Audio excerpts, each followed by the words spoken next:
Tapi biasanya kan gitu kan. iya, tapi yakin nggak lu tuh 10 hari bakal lempeng-lempeng aja?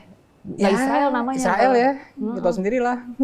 Bukan Israel namanya kalau kerjaannya nggak melanggar aturan. Pasti emang nggak tahu, emang suka ngelanggar aturan, paling ada aja yang di ini. Terus juga kan Trump kayaknya either itu hari ini waktu sana ya, maksudnya tanggal 16 berarti mungkin waktu Amerika ya, waktu Washington, dia bilang kalau bakal ada bakal ke Islamabad. Jadi akan ada Islamabad Talks gitu ya. Warga Palestina di tepi barat itu rumahnya diusir, dikasih waktu cuma 2 jam aja. Terus dibilang ke warga itu, Israel di atas hukum. Shit, bukan Israel, malah Jews is above the law, kata dia gitu.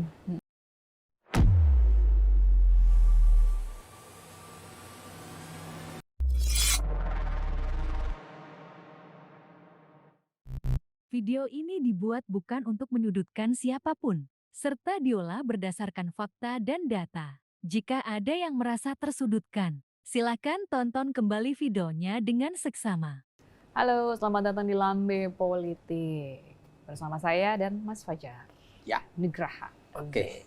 Ini kan sekarang ini kita masih tetap ngomongin soal perang-perang ini ya. Yang makin hari tensinya tuh kayaknya nggak turun. Masih begitu-begitu aja, panas aja. Stabil ini ya, stabil panasnya, stabil tegangnya kayaknya. Masih panas aja.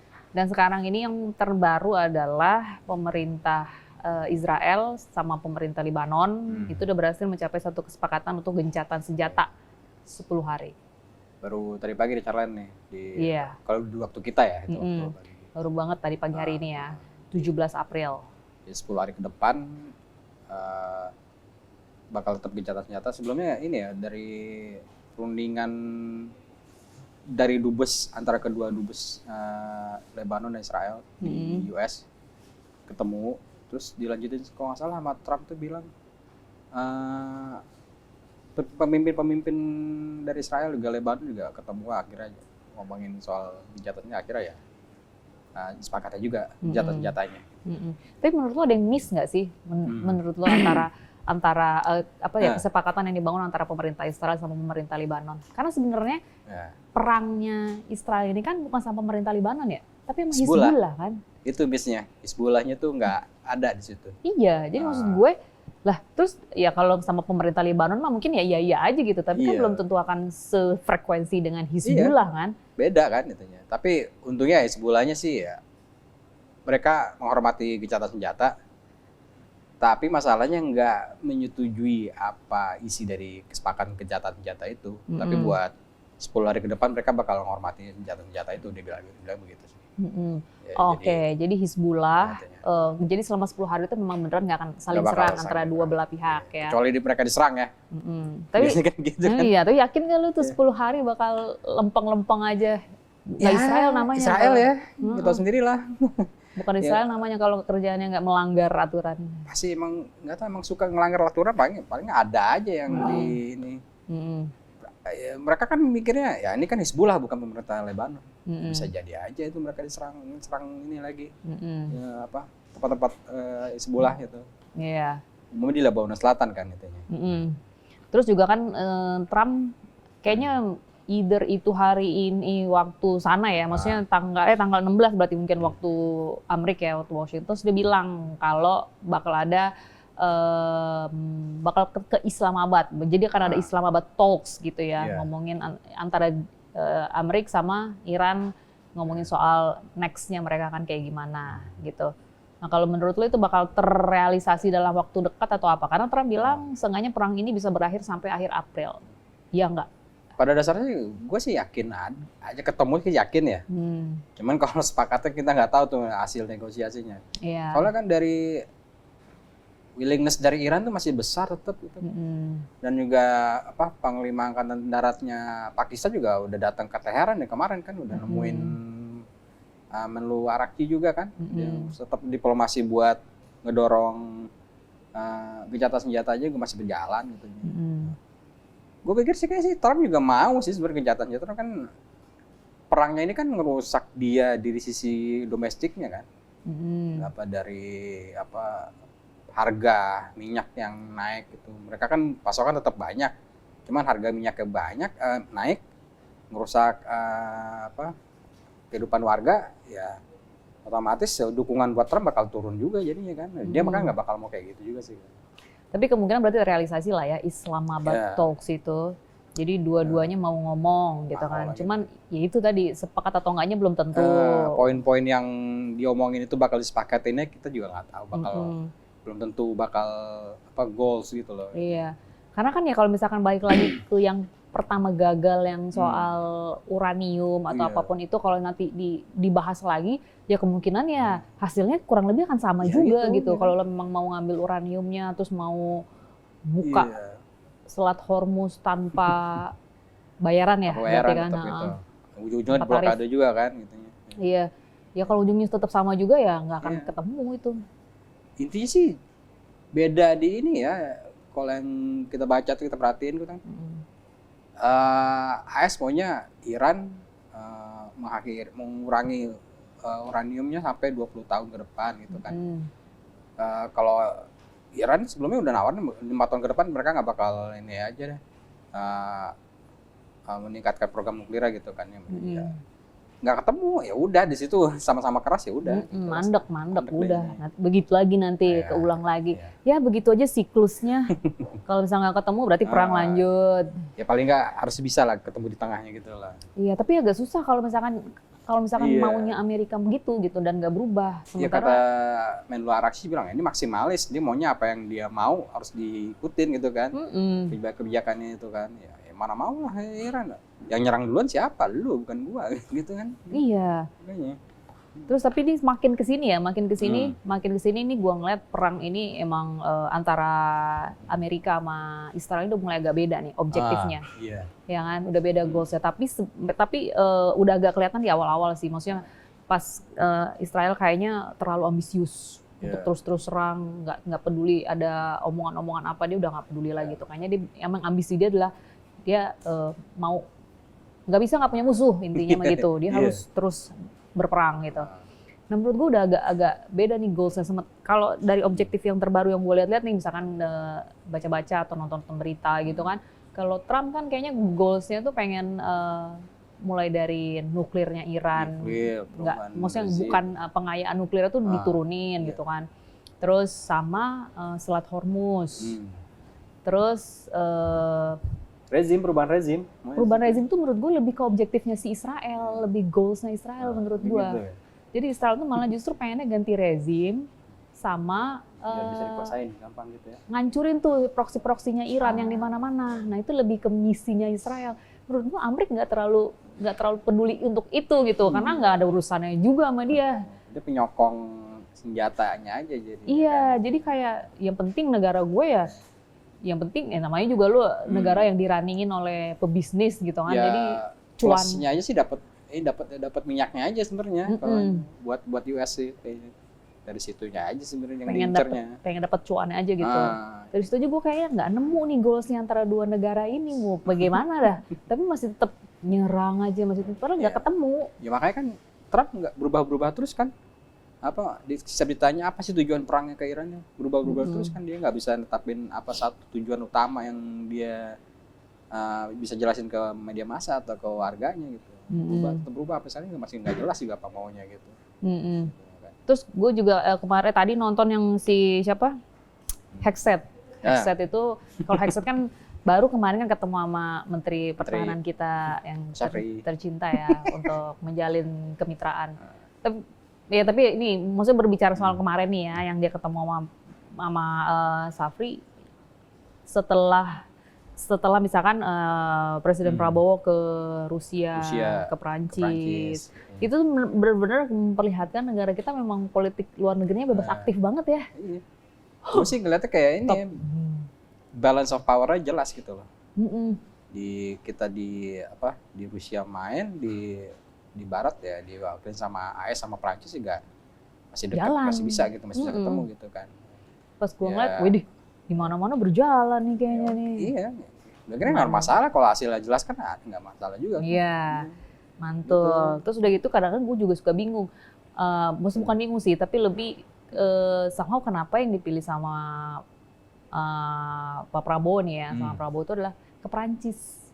Either misalkan ke negara Eropa lainnya gitu kan. Tapi kemarin di program gue tuh gue sempat dialog sama pengamat politik. Terus pengamat politiknya bilang ya itu bentuk sebagai salah satu penyeimbang antara dia udah ke Rusia sama Barat gitu kan. Jadi dipilihnya Prancis ya itu itu karena Prancis ya salah satu negara yang apa sih? Aduh, kok gue jadi lupa kita ya bisa pengamat politik ngomong apa. Ya, kalau Prancis emang powernya besar di Eropa. Iya, itulah megang kekuatan besar di Eropa. Jerman setelah Merkel itu agak, nggak tahu, menurut gue sih agak berkurang ya. Kalau Jerman, kalau dia itu. Sama yang bapak-bapak ini ya? Iya, dibanding si Merz itu kan. Kalau sekarang yang menonjol banget sih masih Macron kalau di Eropa Barat ya. Jadi nggak begitu. Itu juga kayaknya lantang bersuara ya, kayaknya masih cukup kenceng keras gitu. Dia nggak peduli, Trump mau ngapain dilawan aja, di celah-celah Trump ya bodo amat juga ya. Dia ada kepentingan sendiri kan, bodo amat. Ya kepentingan kita juga kan jet tempur kita biasa. Rafale itu. Ya, mungkin nambah lagi, mungkin di luar dari kesepakatan awal kan. Oke juga, jadi kan tambah banyak. Iya, jadi pas kemarin gue ngeliat beritanya Prabowo lagi lawatan ke Rusia, habis lawatan ke Prancis, tiba-tiba Pak Menteri Syafri juga lagi menjalin kemitraan pertahanan dengan Amerika Serikat. Gue bilang, wow, bener-bener. Waktunya sama, jadi nggak kelihatan jomplang kita kesini doang gitu. Betul, jadi menurut gue, wow, bener-bener politik luar negeri yang bebas mau diplomasi kesana kemari, ya itulah menguntungkan kita, posisi netral kita tuh lumayan jadi kayak, ya nggak sih, merasa menguntungkan nggak sih? Udah gitu kalau misalkan kita deal-dealan minyaknya sama Rusia gitu kan. Rusia juga sebagai salah satu negara dengan sumber daya besar gitu kan. Jelas, bisa dapat harga murah dong. Seharusnya ya, semoga kan? gitu ya. Ya kan? Harusnya bisa dapat harga murah nggak sih? Iya, murah dan nggak repot-repot lewat Hormuz juga. Iya ya, nggak akan lewat Hormuz ya? Langsung aja kan itu. Kalau kita ke Rusia, nggak ada ribet-ribetnya juga, langsung aja. Oh gitu. Jalurnya. Kalau yang Hormuz kan udah pasti kita dari Qatar, Arab Saudi gitu, kita ngambil dari sana kan. Itu jelas lama lah kita. Terus ngomong soal Selat Hormuz kan lagi di blokade, kan lagi masih di blokade nih sama AS. Cuman kayaknya Iran ini bakalan mengambil langkah lanjutan nih menurut gua. Jadi dia akan menutup yang di Laut Merah itu. Iya. Apa sih, Man Albab atau apa gitu namanya? Mandar ya. Bab yang Mandar gitu. Ya itu kurang lebih di Laut Merah itu. Jadi akan nutup Laut Merah yang sekitaran Oman dan segala macam itu kan ditutup sama dia. Nah kalau ditutup, ya negara-negara Teluk itu juga bakal berdampak tuh. Juga sih. Ya gimana? Karena selama ini kalau Selat Hormuz jadi ditutup kan mereka ngambil jalur itu walaupun rerouting ya itu jadinya. Kalau ditutup juga, ya kan kalau di Bab el Mandar itu yang megang kan Yaman ya, itu kan proksinya Iran. Tapi kalau Yaman yang di Iran itu apa? Yang Houthi atau yang Ansarullah? Itu kan Houthi itu. Houthi ya. Yang satu lagi udah lama di Arab Saudi kan, nggak berlindung di Arab Saudi kan intinya. Kalau di Laut Merah itu kan lebih banyak logistik ya, bukan maksudnya kayak manufaktur barang-barang kargonya, bukannya minyak yang jadi beda peruntukan itu. Ya tapi kan tetap aja kalau misalnya itu keganggu, pasokan ke seluruh dunia juga keganggu, jadi global gitu. Betul. Bukan masalah isinya apa yang dia lewat dari situ aja sih. Berarti ya bakal ujung-ujungnya kan misalkan yang negara Teluk kena, terus nanti dari negara Teluk ya berdampak juga ke ya negara-negara industri macam Jepang, Korsel, Taiwan, ya kan? Tetap global juga lah yang kena itu. That's right. Iran cerdas banget menurut gue sih gitu. Tapi keren banget langkahnya. Harus diperhatikan juga, ini kan Iran kan lebih baik defense-nya. Gue analogi kalau misalnya di bola itu lu defense terus akhirnya kan lelah tuh. Iya betul. Nah, itu harus diperhatiin juga sih sebenarnya. Makanya kalau misalnya gencatan senjata kejadian, ya ini bisa jadi buat Iran kayak refresh kekuatannya lagi gitu. Ya itu jadi masih ngomongin kalau misalkan si Bab Elmannya itu ditutup, ya kemudian nanti akan berdampak juga buat tetap global pasti. Kalau yang satu dari pasokan energi, mungkin ini dari industri, ya kan? Manufaktur segala macam lah gitu. Betul, yang kena. Gitu. Mungkin ada pangan kali ya? Hah? Pangan gitu mungkin ada juga kali ya. Kayak lewat terigu situ. gitu lewat situ ya. Oh, bisa jadi. Gitu, ya. Bisa jadi. Cuman yang gue tahu ya itu yang kata lu, yang negara buat itu lebih banyak untuk pasokan buat negara-negara industrinya yang bakal nanti kena dampak. Iya. Itu kan waktu Gaza diserang itu kan, itu yang ditutup sama Houthi kan di situ, yang keganggu pasokan segala macam. Oh gitu. Iya. Yang waktu oke. Makanya jelas lah bakal tetap pengaruh buat global itu tetap. Ya. Terus kalau mau ngomongin soal Israel nih ya. Gimana nih? Menarik kalau Israel nih.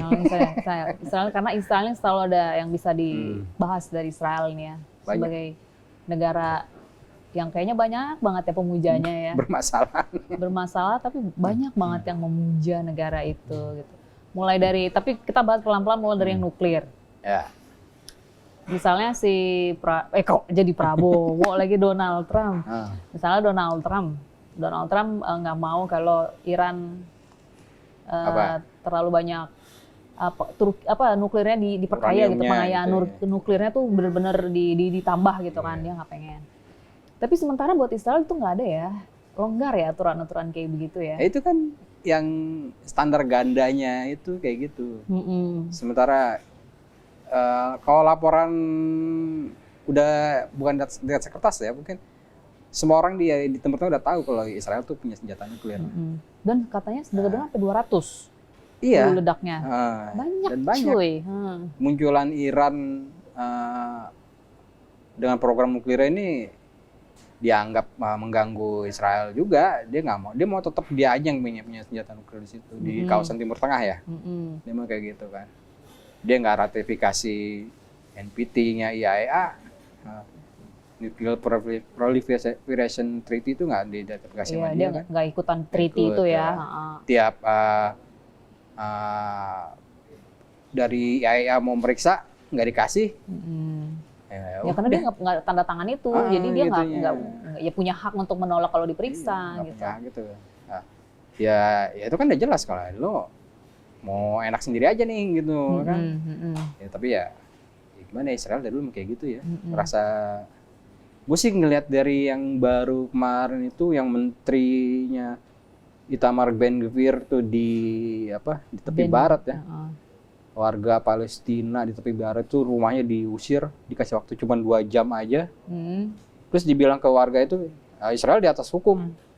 Shit, bukan Israel, malah Jews is above the law kata dia gitu. Ini gila nih orang, berarti nggak mau ngikutin aturan internasional atau aturan apapun yang ada di itu, padahal kan nggak boleh. Tepi barat diganggu sama Israel. Dari situ bisa kita lihat mereka tuh emang nggak mau ngikutin aturan yang ada, dikasih sama mungkin yang disepakati sama global gitu loh. Mereka punya rule sendiri. Kayaknya. Jadi agak susah juga kalau udah punya rule sendiri ya berpegang teguh pada rules-nya yang kayaknya agak error juga sih rules-nya. Kebodohannya sih kalau gue. Iya, ini berpegang teguh pada kebodohannya sendiri. Gitu.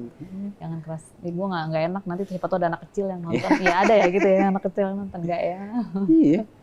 Yang ramai lagi kan sama Turki nih Israel nih. Iya betul. Menlunya yang ngomong ya. Mahakan Fidan bilang ada bukan indikasi ya kalau Israel jadikan Turki sebagai target baru gitu. Tapi itu udah lama sebenarnya dari gue pikir kayak Menlu Hakan udah ngeliatin polanya dari Israel nih mau ngincar Turki. Waktu Februari 2026 Februari kemarin itu mantan Perdana Menteri Israel Naftali Bennett bilang kalau dia udah nunjukin Turki itu sebagai teroris baru. Jadi tanda-tanda ya, Turki itu udah di label sama dia teroris baru tuh. Jadi pola-pola Turki buat pola-pola Israel buat mau nyerang setiap negara tuh kayak dilabelin dulu dia jadi musuh secara global gitu. Kayak Iran kan dianggapnya sebagai teroris ya, secara global kan itu. Cuman ini lebih cepat nih caranya. Kalau Iran kan sampai berapa puluh tahun dia baru bisa nyerang sekarang. Karena susah ya kalau Iran kan. Makanya. Kalau Turki dari ini, situ tuh. Berarti kan udah jelas ya ada tanda-tandanya untuk the Greater Israel ya. Greater Israel kan itu. Soal kan Turki masuk juga di dalam Greater Israel itu. Biar dikit juga tetap aja masuk. Namanya wilayah negara, kedaulatan negara kan. Ya nggak bisa lah gitu. Iya, tapi kan ya namanya juga dia kan suka emang apa ya, ngambil caplok-caplok wilayah orang. Iya. Tapi kan Turki bukan Iran. Iya. Ya kan? Jadi Turki entah gimana nih, apa yang kan kira-kira apa ya, Turki bakal gimana gitu ya.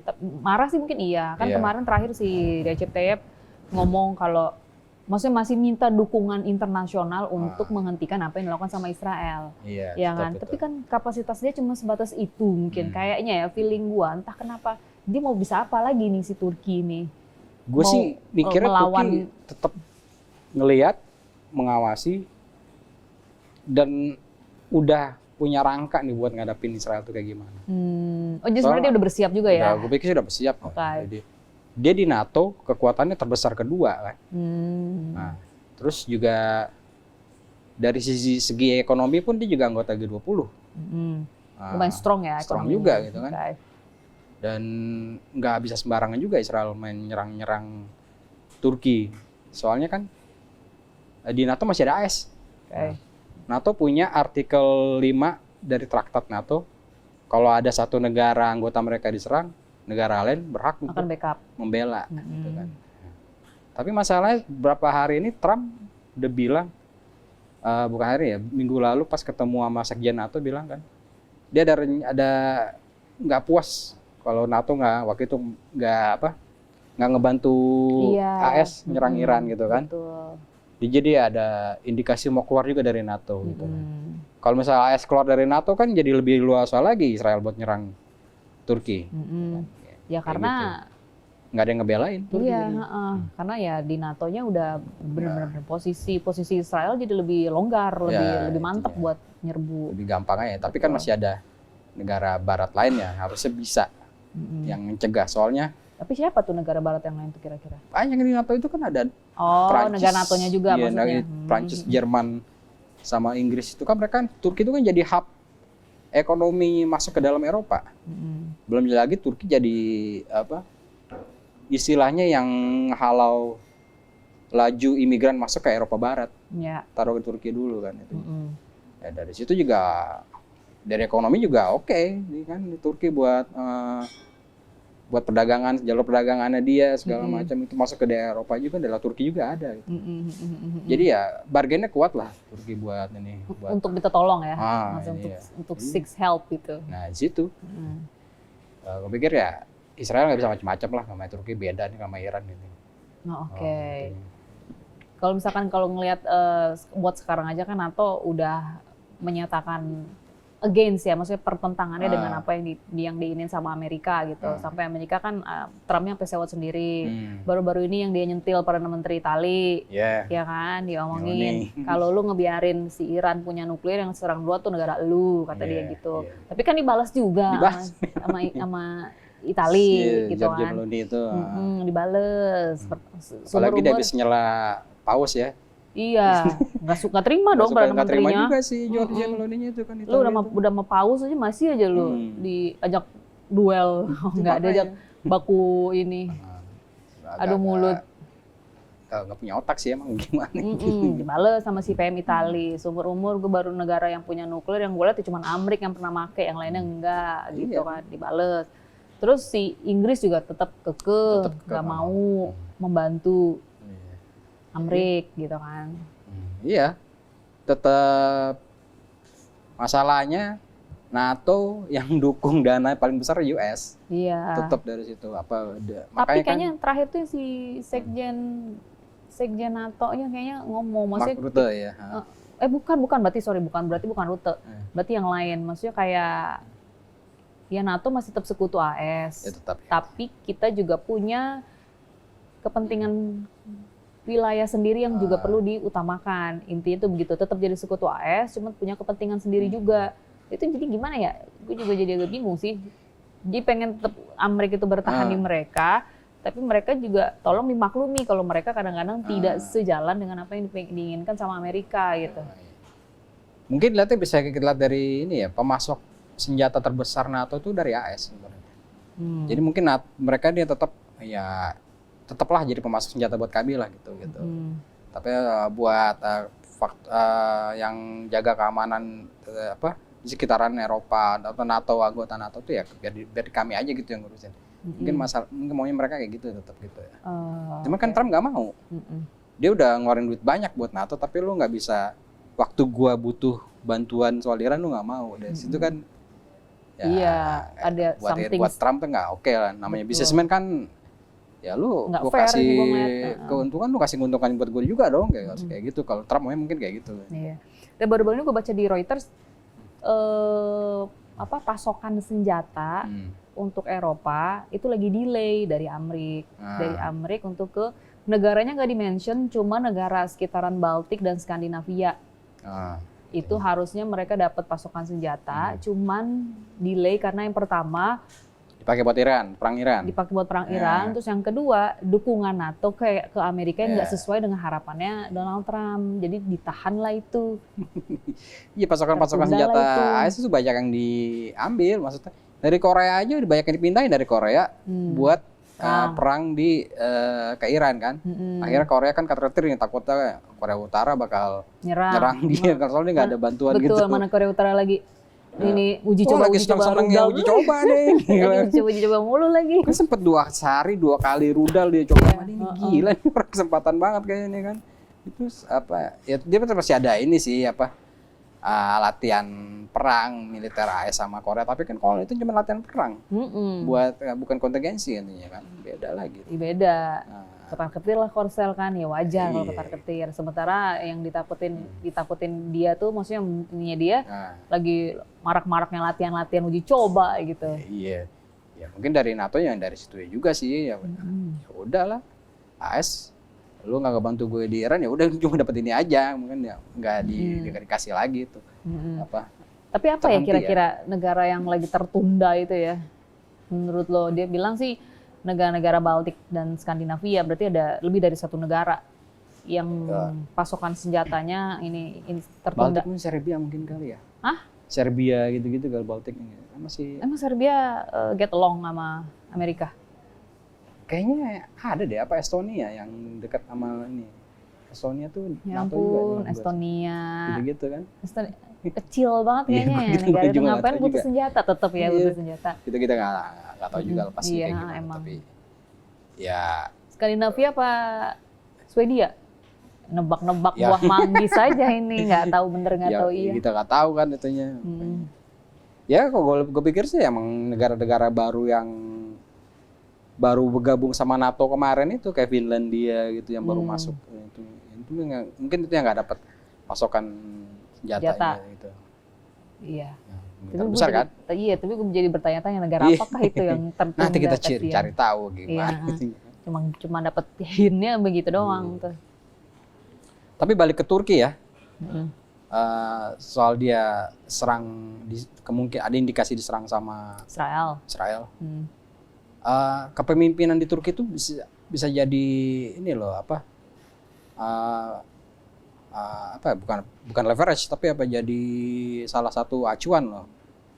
Soalnya kan si Recep Tayyip Erdogan ini presidennya kan apa yang diomongin itu bakal jadi kejadian, kayak dia ngebantu di Libya, dia ngebantu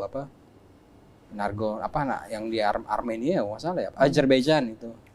Dia kan nurunin pasukan juga di situ. Oh, Turki itu. Belum lagi Menlu Turkinya ini ya bekas kepala intelijen Turki. Jadi dia tahu apa yang harus dilakukan ke depannya, gimana kontingensinya, apa yang dipersiapkannya tuh kayak gimana. Dia udah punya. Itu kelebihannya di situ sih. Dia punya roadmap-nya, bisa membaca gitu kayaknya kan. dia. Dan pasukan Turki yang berperang, dia nggak. Ya kita ingat kan yang ada percobaan kudeta juga langsung diturunin juga kan itu. Dan beberapa kali sih di Suriah juga ada juga kan ya. Di situ. Aku pikir sih dia persiapan. Berarti emang Israel ini kemana-mana ya? Ya Greater Israel itu. Iya, maksudnya cita-cita mereka itu. Jadi dia nggak akan benar-benar fokus ke Iran, enggak. Udah, lu cuma salah satu target gue yang lainnya gitu. Tapi kan ada yang ini yang besarnya ini big picture-nya tuh ya Greater Israel. Greater Israel. Udah, itu doang udah. Gak ada yang maksud lain.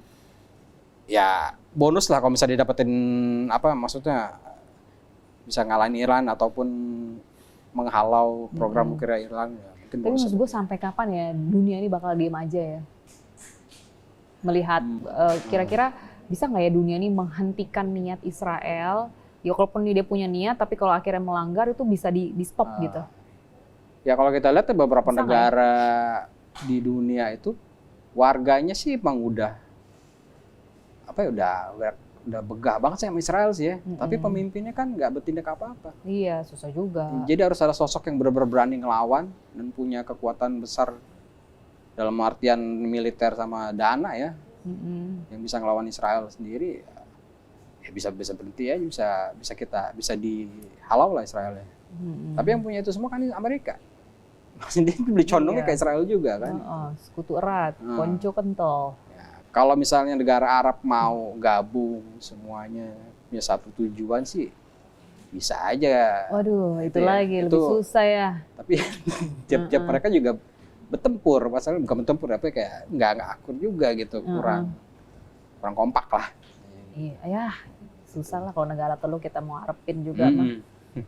Oke lah kalau begitu kita akhiri dulu ya podcast kita untuk edisi kali ini. Sampai ketemu nanti kalau misalnya ada ilham atau ada ide apa lagi boleh ya penonton Lambe Politik tulis di kolom komentar. Misalnya ide-ide apa gitu atau bagaimana kemudian para penonton Lambe Politik melihat kondisi yang sekarang ini gitu. Yang nggak kelar-kelar udah lama.